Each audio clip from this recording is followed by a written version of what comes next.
students, welcome back. This video, we will discuss some more questions that are generally asked in the verbal ability section for SAT exam. We have discussed some questions in the previous videos, and most of the questions in the XAT exam in verbal ability are similar to that in the CAT exam. So you don't have to do any separate preparation except for the grammar part, because in the CAT, as you all know, there is no grammar questions, whereas in the XAT will be grammar questions as well.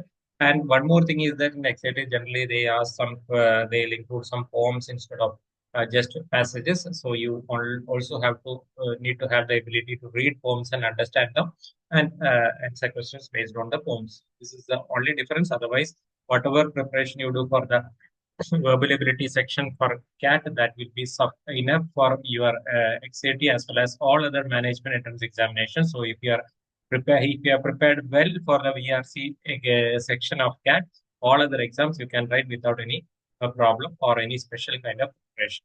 So before we begin the exercise, as usual, I'm requesting you to attempt the exercise on your own first. The link to the exercise is given in the video description. Click on the link, attempt the exercise, and then come back and watch the video so that you can have maximum learning inputs, right? Okay, now we will go to the first question. So this is a poem.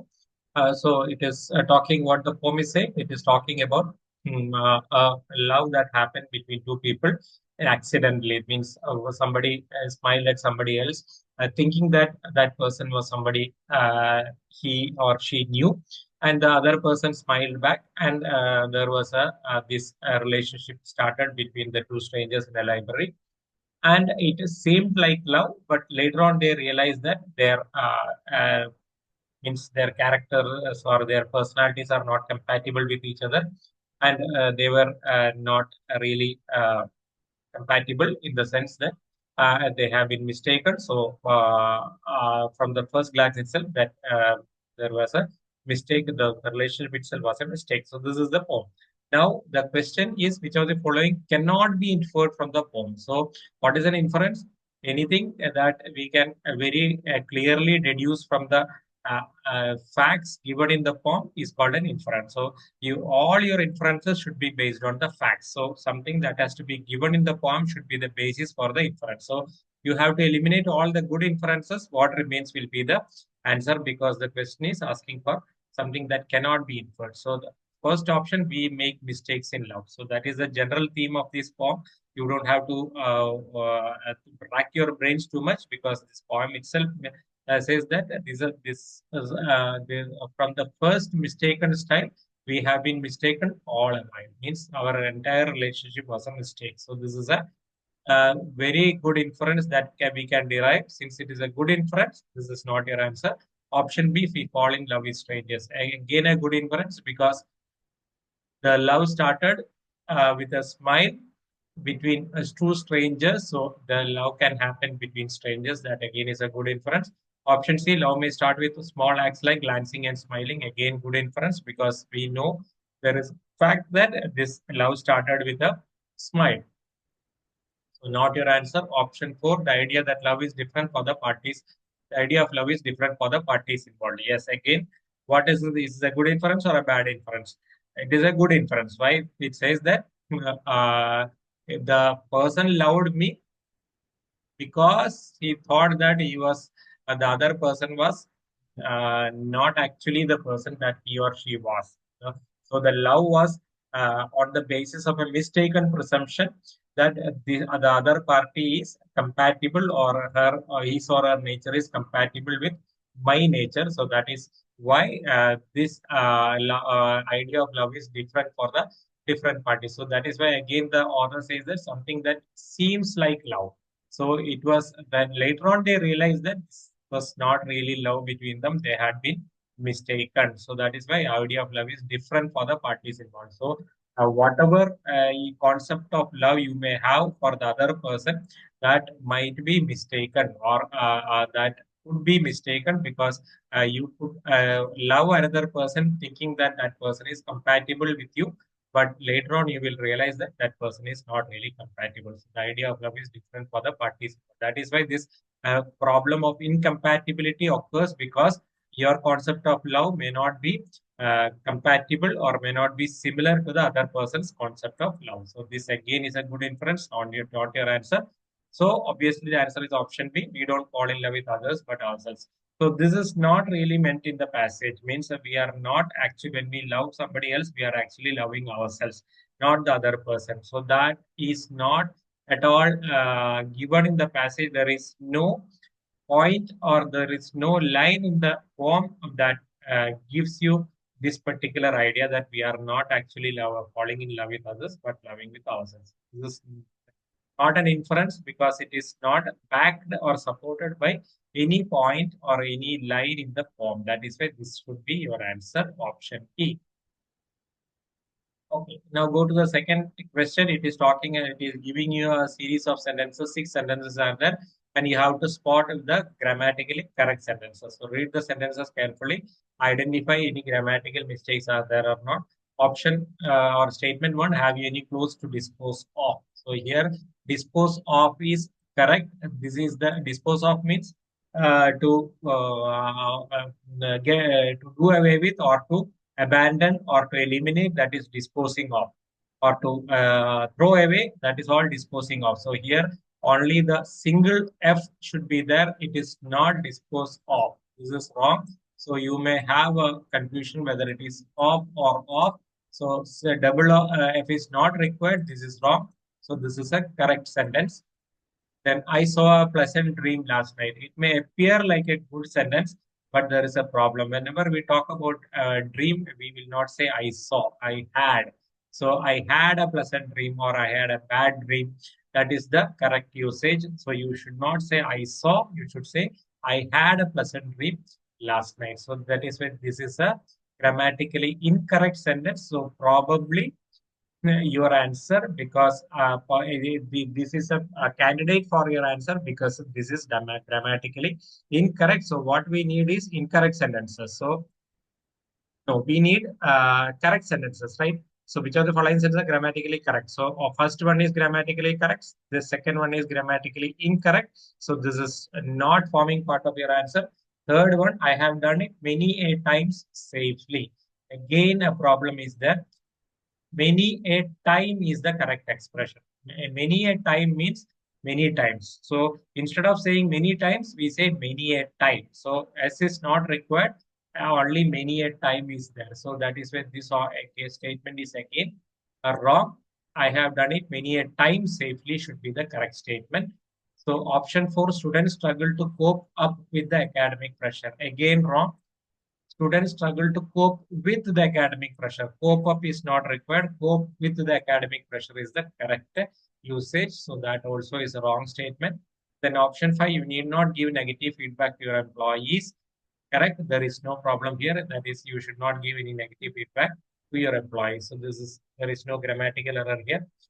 Statement 6, my friend is good at playing football. Again, correct. Whenever you are good at something. So this is the correct preposition.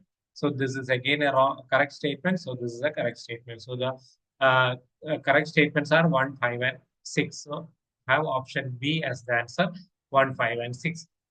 So the third one, when I ask people to name 3 recently implemented technologies that most impact our world, they talk about, they usually propose the computers, internet, and the laser. So these are the 3 technology that people generally say that has impacted them very much. All 3 were unplanned, comma, dash, and upon the discovery and remained dash well after their initial use. But these 3 discoveries were unplanned, dash, dash, and dash, and remain dash. So here we can start substituting. They all 3 were unplanned, astonishing, and superb upon their discovery, and remained superb well after their initial use. So here, what is the problem? See, when something is at the time of discovery itself, is it super? It is superb? Then, if no other better technologies are discovered, it will definitely remain superb well after its initial use. So, when something is discovered which is superb on the discovery, it is supposed to remain superb well after the initial use. if no other better technologies are invented. So in the case of computers, internet and laser, no other better technologies are invented. So that is why the last superb is not probably correct. So that is why you can eliminate this option. Second one, surprising, fulfilling, unfulfilling. So if something is fulfilling, fulfilling means satisfying. Something is fulfilling.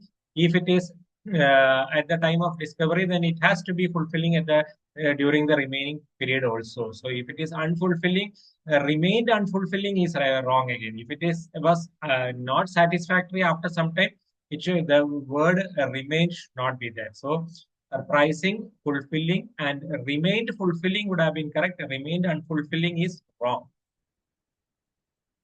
because the word remained is not suited at this point if you are selecting this option. So that is why this is wrong. Option C, unpredicted, unappreciated, and unappreciated means all three were unplanned, unpredicted, upon and unappreciated upon the discovery. Since means this when these technologies were invented, it was not really appreciated at that point of time, or nobody understood the significance of these discoveries at that time. So that is why it was unappreciated and remained unappreciated well after their initial use. Even after the initial usage, also people did not understand the potential, so it remained unappreciated. So this is a good answer. Keep it in your mind. Possible answer. Option D, amazing, shocking, shocking. So all three were unplanned. Very good. Amazing means really excellent. And shocking. Shocking is normally always used in a negative sense. So how it can be shocking? If it is something that is amazing, then it need not be shocking. So that is why this shocking is not a correct word. Then astonishing, amazing, amazing. So astonishing means amazing itself. So astonishing and amazing means something that surprises you very much. That is astonishing. The same thing is amazing. So the same word is repeated again and again is not correct. So astonishing and amazing is not gelling well. Maybe the third amazing is okay, but astonishing and amazing, you first you say all three were unplanned. Astonishing and amazing is not correct. So the second amazing will not be true. That is why this is also a wrong answer. So very clearly, option C is the better answer or the best answer. Unpredicted, unappreciated, and remained unappreciated. All right. The fourth question, again, you have to select words that suit the context correctly. So this is the task you need to have. So here we are talking about the free press and the problems in a, or what are the in a totalitarian or a dictatorship, or what happens when there is free press, or what happens when there is no free press. That is the the discussion. So the moment we no longer have a free press, anything can happen. What makes it dash for a totalitarian or any other dictatorship is to rule. To rule is that dash are not informed. So what makes it so dictatorships normally do they like free press, nor do they want people to know everything that is happening? No, because they since it is a totalitarian or a dictatorship regime which is suppressing the people, they do not want people to know about all the things that are happening in the government. So that is why what is should be the word here that are that people are not informed means what makes it possible for a totalitarian or any other dictatorship rule is that people are not informed. So unpleasant will not be coming here. So the first word itself is wrong.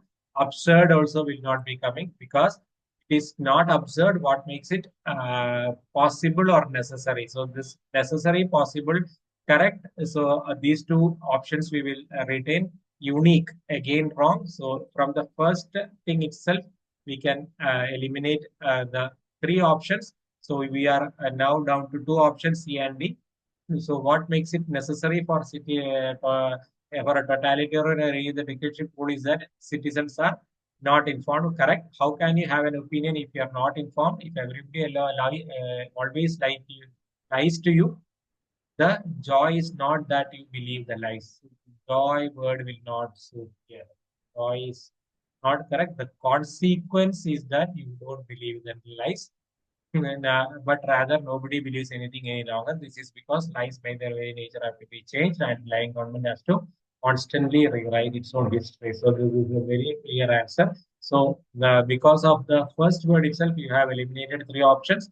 Then because of the third word, the remaining one option is also eliminated. So option B is the correct answer. So it is what makes it possible for a dictatorship to rule is that people are kept uninformed.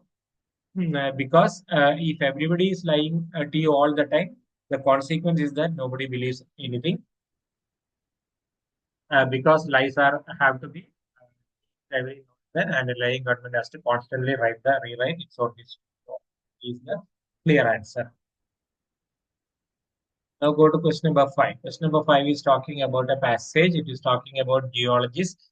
Uh, uh, what they are doing, they are finding out, or they are zeroing in on the potential geological cycle. So, during the 1920s and 30s, scientists believed that the geological cycle, or the cycle of the geological record, had a 30 million year cycle. Means the geological cycle was 30 million years. Every 30 million years, something gets repeated. Cycle means what? Anything that is repeated over a period of time is called a cycle. So, in the 1920s and 30s, geologists believed that the geological cycle was 30 million years. Then, in the 1980s and 90s, they again narrowed it down to a range between 26.2 to 30.6 million years. So the pulse means the whatever is repeated. So geological events at the time gave to them a range of the length between pulses of means repetitions or cycles of 26.2 to 30.6 million years. So by 1980s, they had narrowed down the geological cycle to between 26.2 to 30.6 million years. But at present, now they have again further narrowed it down to around 27.5 million years. So in the beginning, it was thought that the geological record had a 30 million year cycle. Then they made it more specific during the 1980s, saying that it is between 26.2 to 30.6. And at present, the geological cycle is made much more accurate by saying that it is almost about 27.5 million years. And what is happening in a geological cycle means every 27.5 million year mark, the mass extinctions happen. So whatever is there in the universe, everything gets extinct and something new life gets generated. This is the meaning. So that is the relevance of a geological cycle as far as geologists are concerned. Now, what is the question? Which of the following statements can best be concluded? So what is the conclusion? A conclusion has to be supported by the facts given in the passage. So just like an inference, conclusion also has to be supported by the passage. So the passage should have certain facts on the basis of which we can conclude that this is a something that the author is actually intending to say. So conclusions are not really stated in the passage. It is something that the author is pointing at without really stating it specifically. So option A, geological disasters happen sporadically. What is sporadically? Every now and then, or here and there. That is sporadically. Sporadic incidents of violence. You might have come across this term when you read newspapers when they report about any riots or any kind of problems. They say sporadic incidents of violence. The situation remain largely peaceful, but sporadic incidents of violence means here and there some kind of incidents of violence. So sporadic uh, uh, means here and there, or few and far between. So here, geological disasters happen few and far between. Is it true? No, it is happening only once in 27.5 million years. So it cannot be sporadically. Wrong. Option B, not all species go extinct once every 27.5 million years. So I told you a conclusion should have supporting facts. So the passage only says that every 27.5 million years mass extinction occurs. But whether all the species get extinct or some of the species remain, we don't know. The passage is very much silent on that aspect. So whenever the passage is not specifically giving you facts, you cannot make conclusions on the basis of such facts. So that is why this is a wrong conclusion. Option C, mass extinctions and geological pulse are correlated. What is geological pulse? Geological pulse means the cycle. So whenever geological cycles happen, mass extinctions happen. So this is very clearly stated. The passage says that this 27.5 million year mark is when mass extinctions happen. So mass extinctions are connected with geological cycles or geological ulcer. So they are correlated. So good conclusion. Keep it in your mind. This is a possible answer. Option D, pulse between geological events is constant. So means the cycle or the gap between the geological events is constant. Means fixed. So the gap is always fixed. So is it correct? Is it correct? What is stated here? See, 27 million years is right about where we would expect. Right about. So right about means what? About 27.5 million years. It is not exactly 27 million years, zero point 0.5 million years, around about 27.5 million years. So it could be 26 million years, it could be 28 million years, it could be 27 million years. So this could be anywhere near 27.5 million years. So here option D is saying that pulse between geological events is constant, means it is fixed, means if it is it happens exactly 27.5 million years. Every 27.5 million years, this geological pulse is happening. So that is not correctly stated in the passage. So that is why this is again a bad conclusion. Option E, all species go extinct once every 27.5 million years. Again, the same problem with option B. There is no fact in the passage to support this conclusion. Whether mass extinction means all species are going extinct or some species are remaining, we don't know. So that is why this is again an unsupported conclusion. So the only conclusion you can make is option C. So this is the best conclusion also. Mass extinctions and geological pulses are correlated. All right. So go to the next one. Again, incorrect usage of preposition. So we have to find a statement uh, that has, or we have to find statements that in which prepositions are not used correctly. So option one, the manager was sitting at his desk. At the desk. So sitting at the desk is correct. So there is no uh, incorrectness here. So this is correct. My work is superior to yours. Again, correct. I am superior to you. So the word preposition to again is correct. I prefer coffee than tea. Wrong. I prefer coffee to tea. The correct preposition is to. So this is a wrong statement.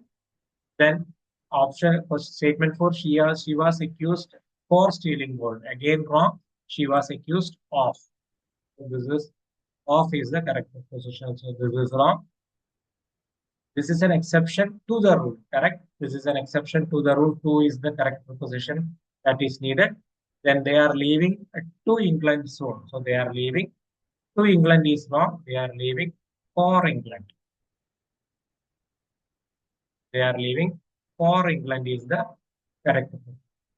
This is again wrong. So which are the wrong things? 3, 5, and 6 are the accused of they are leaving for England. No, sorry. Uh, 3, 4, and 6 are the wrong statements. So option C will be the answer. So 3, 4, and 6 are the statements where the prepositions are wrong. So option C will be the answer. Right? Okay. Now go to question number 7. Again a poem. So this poem is talking about a sense of loss by the poet or whoever is saying it means he or she is missing the legs or missing the things that he had previously. Means he had legs previously. He had a voice. Now I have legs, and the legs are represented by the curse of consonants, the vowel of vowels, and this person did it while willingly gave up his voice and accepted the legs, means which are represented by consonants and vowels, for the sake of love, for which what he did, he also gave up a kingdom because the other person, his lover, uh, was not really interested in loving a person who had a kingdom and who had this weeds and scales, means whatever he had at that point of time, the lover considered these things to be weeds and scales, and the kingdom also was not a thing of interest for the lover. So, for the sake of love, this poet gave up the kingdom gave up his voice and accepted the new legs, and he is now wondering whether it was a fair trade or for the sake of getting his lover's love, whatever things he has forsaken, whether it was worth it. That is the question that poet is asking in the final line. So this is the thing that you should know. Now, what is the statement that best reflects the theme of the poem? So, what is the main theme? Our quest for love is accompanied with pain. Correct, because the person or the poet has given up whatever he had for the sake of love. So that is why he accepted the new legs instead of the voice. He had a voice, he gave up the voice and accepted the legs, and he gave up his kingdom. All these things he did for love. Now he is wondering whether it was worth it or whether it was a fair trade or a fair exchange. So the quest for love is accompanied with pain. This is a good answer for the question. Keep it in your mind. Option B, nostalgic recollection undermines materialistic gains. What happens? Nostalgic recollection is weakening materialistic gains. Whether the poet has got any materialistic gains for the sake of love, no. He has actually lost some materialistic things, like he gave up his kingdom for the sake of love. So, a nostalgic recollection is weakening materialistic gains, cannot be a good answer. Nostalgic recollection, he is having the nostalgic recollection regarding the materialistic gains, things he lost. So, he has not gained any materials out of this. So, that is a materialistic gains is wrong. So, result of it, this is not a correct answer. Option C, our loss of identity is irreparable. So, what is irreparable? Something that cannot be bought back or something that cannot be reconnected or recreated. So here, whether the loss of identity is permanent or not, we don't know. He had a voice, he gave up the voice and accepted the two legs. That is what is stated. Whether this is irreparable or irreversible, we don't know. So this is not stated in the passage as a or of the poem. Rather, because of which this cannot be a good statement that reflects the theme. Option D, as the future unfolds, our distant past looks pleasant. So here it says that when the future is unfolding, we miss our past or we are become nostalgic about the past because the future is not as we hoped it would be. So this also seems like a good answer. As the future unfolds, our distant past looks pleasant. So this seems like a good answer. Keep it in your mind. Option E, our concern for loss is more than what we gain. So we are always concerned about our loss than what we have gained. So here, is there any mention about what he has gained? No. The poem is not saying anything about whether he gained something or not. For the getting his lover's love, he gave up everything else. Whether he actually got the love or not is not given here. The lover was not ready to uh, love this person as he was. So that is why he gave up his kingdom. He gave up his legs. Uh, and now he wonder whether it was a fair trade. So whether he got the love, we don't know. So that is why our concern for loss is more than what we gain may not be a good answer. The concern for loss, yes, that is there. But whether he has actually gained something or not, it is not clear from the poem. So that is why this is again wrong. So we have two good answers. Our quest for love is accompanied with pain. Option D, as the future unfolds, our distant past looks pleasant. One problem here is the distant past. Whether the poem is talking about the distant past, we don't know. Another thing, out of these two things, which is more specific, it is talking about love. So here, this option is not specifying that the future that the poet accepted was for the sake of love. It is not stating here. Whereas option is saying that it is for the sake of love that the poet gave up his identity or whatever that defined him. His voice was something that defined him. His kingdom was something that defined him, and he never had any problem with what his lover meant as weights and scales. So maybe his appearance or characteristics, something is resembled or something is equated with weights and scales by the lover, whereas the poet did not have any problems with that. So these were all part of his identity. The kingdom, the voice, the weights and scales, everything was part of his identity. So he gave up his identity for the sake of love. So our quest for love is accompanied with pain. This is the best answer. That is why you can say that instead of option D, option A will be the best answer that reflects the theme of the poem. All right, next question. It is again the same poem. And what is the question? What does the author best mean by once I had a voice, now I have legs? So instead of a voice, now I have legs. So I had a previously I had an identity. Now that identity is gone, I have a new identity. So what is the answer? The poet puts less value on the new world. Whether it is new world or old world, we don't know. So the world is wrong. The poet is contemplative of his or her identity. Good answer. The poet is thinking about his previous identity and the new identity. So good answer. Option C, the poet's actions speak louder than his words now.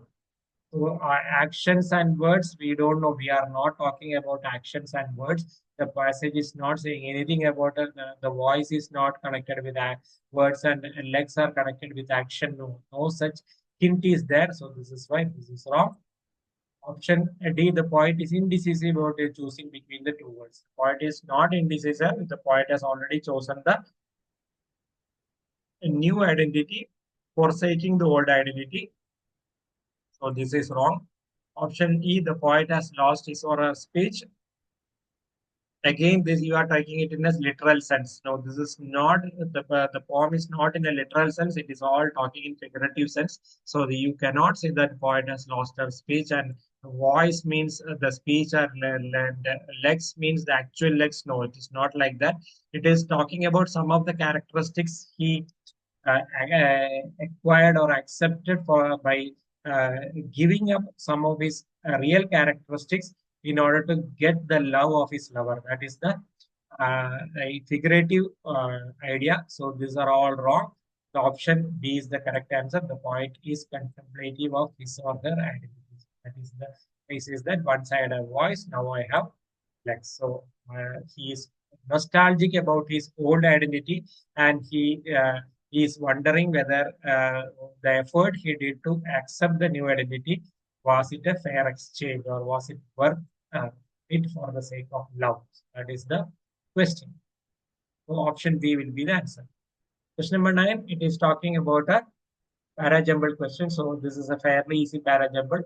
If you have attempted all the previous para-jumbles for CAT and other exams, so this one is fairly easy. So what is the passage in general talking about? It is talking about the break or the problems that students are facing because of the academic break that happened during the pandemic period where schools were closed for a long time. So because of which the students were falling behind in their subjects. So this is the idea of the passage. And what would be the first sentence?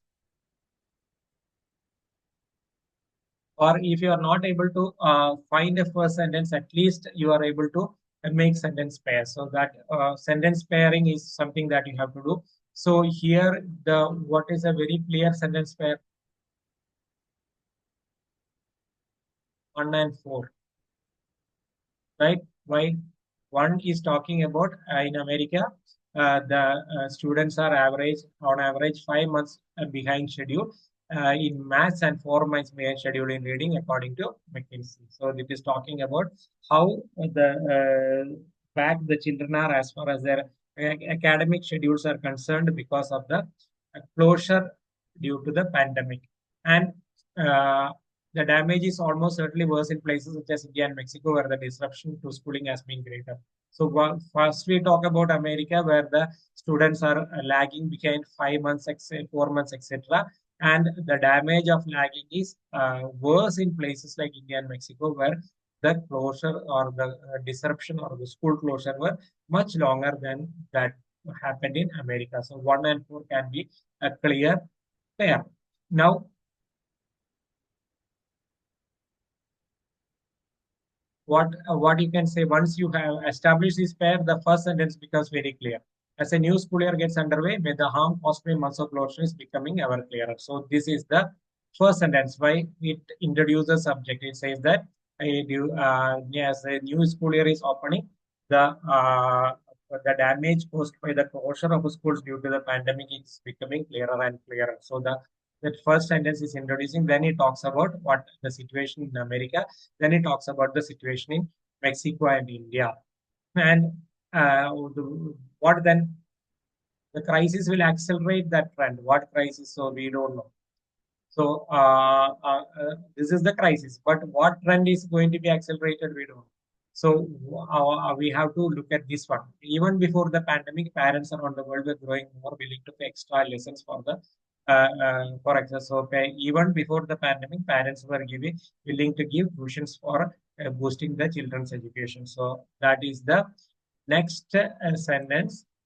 Then you say that the crisis will accelerate that trend. Which trend?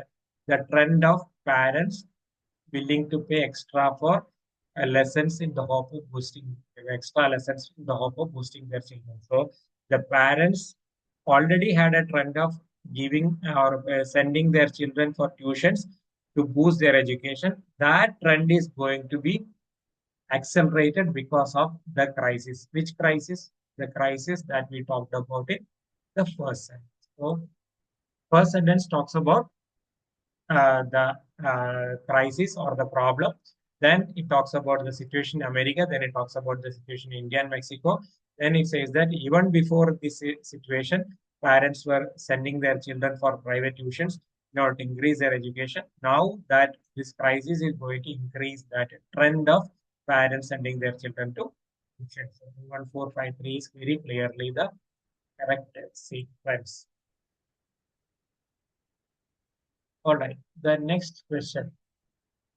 The overwhelming preponderance of people who have not freely decided what to believe, but rather have been socially conditioned. So overwhelming preponderance means the maximum number of people. Preponderance means the large section of is called a preponderance. So overwhelming preponderance means a large section or the section of people that are so large that it is overwhelming or it is becoming shocking or surprising. So that is overwhelming preponderance. It means simple terms, large number of people have not really decided what to believe, but they have been socially conditioned into their beliefs. So that is the meaning. So means that a large majority of the people in the world are not they have not freely decided or on their own they have not decided chosen their beliefs. They have been socially conditioned to believe in certain things. They are unreflective thinkers. So what is an unreflective thinker? A thinker who is not reflecting upon his thoughts. That is unreflective. Reflecting means thinking about. So the thinker who is not really thinking about his thoughts or beliefs is an unreflective thinker. So majority of the people are not really introspecting regarding their beliefs or thoughts. That is why they have been indoctrinated. Means they are not freely choosing their beliefs or ideas. They are socially conditioned or indoctrinated into their beliefs. This is the mean. And they do not introspect regarding their beliefs or ideas. This is the meaning. So, which cannot be the question is which of these following statements cannot be concluded. So, as I stated earlier, any conclusion has to be supported by the passage. So option A, things that we do automatically need to be reflected upon. So this is what the passage is hinting. Means most of the people in the world are not free thinkers. They have been socially conditioned into their beliefs and they are unreflective thinkers. So what the passage is suggesting, we should do some reflection on our thoughts or ideas, or we should do some thinking of on our thoughts and ideas. So indirectly, it means that things that we do automatically need to be reflected upon. So this is a good conclusion. So since it is a good conclusion, this is not our answer. We need something that cannot be concluded. Option B, a lot of people end up believing what they passionately oppose. Are we talking about anything that or any idea that people are being socially conditioned to believe something that they are otherwise going to oppose? No, the passage only says that people are socially conditioned into their beliefs. Whether those beliefs are contain some ideas which they are otherwise going to oppose or not, that is not stated here. So that to passionately oppose. So the passionately opposing idea is not at all given in the excerpt. So this is why this may not be a good conclusion. Probable answer, keep it in your mind. Option C believes that conform to societal ideas heightens their acceptance. That is why called it is called social conditioning. Means whatever whatever ideas or beliefs that are acceptable to the society are actually readily accepted by people also. So if we believe that conform to societal ideas heightens their acceptance, means increases their acceptance. That is what is called for social conditioning. So this is again a good conclusion. So not your answer. Option D, a normal thinker finds it difficult to recognize what is happening to him or her. That is why they are unreflective thinkers, means he is not going to do any reflection on his thoughts, or he is not able to recognize what is happening to him or her. So a normal thinker. So a normal thinker is an unreflective thinker. So a normal thinker, or that is why majority of the people are unreflective thinkers. So majority of the people are normal people. So normal people do not recognize what is happening to him or her. This is again a good conclusion. Option E, the inability to criticize one's beliefs leads to indoctrination. So that is again unreflective thinking. Unreflective thinking means you are not introspecting or criticizing your or viewing your beliefs with a critical idea. So that is called indoctrination. Means you are socially conditioned into beliefs. You are not really examining or critically viewing your beliefs. So this is again a good conclusion. So not your answer. So the only bad conclusion is option B, because it is talking about people believing in something that they passionately oppose because of social conditioning. This is not implied in the passage. The passage does not say that people are socially conditioned to believe something that will they would have otherwise opposed very, very vehemently. So that idea is not given. So there is nothing in the passage to make that conclusion. So that is why this will be your answer. So that's all for now. The video has become slightly lengthy because 10 questions were there and all the questions needed proper explanations. So be patient in watching the video to the end. Only then you will be able to clearly understand how the analysis is done. So if you have found the video to be useful, please like, share, and subscribe, so that I get motivated to come out with further videos on management topics. Thank you. Bye bye.